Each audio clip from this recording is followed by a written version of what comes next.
Hello everybody, welcome back. Today as well we have got you another video. In this video I'll show you how you can transfer USDT from Bitget to Bitget.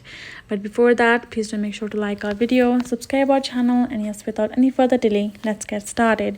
So for that, simply go ahead, open up your Bitget app on your phone. And now from over here, you're gonna go to this option of assets, and when you have your assets, all you're gonna do is simply gonna go ahead, tap on that particular asset of yours. For me, I do not have any asset left. Now once you have enough asset and go to the spot section, you're going to find this option of withdraw. Go ahead, tap on this withdraw and choose the asset that you would like to withdraw. And now you will have two options, which is on-chain withdrawal. You can see send tokens to recipient's address via the blockchain network, and other one is send tokens to a Bitget user with zero fees by entering their email, which is the internal transfer, which you have to do for you to transfer from Bitget to Bitget. Tap on internal transfer.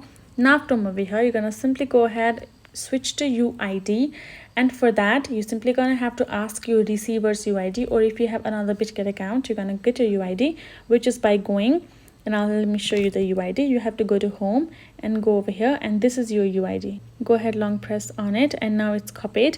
And then you're gonna go to your assets again, go to withdraw and choose your current crypto, go to eternal transfer, go to UID and simply enter your username ID.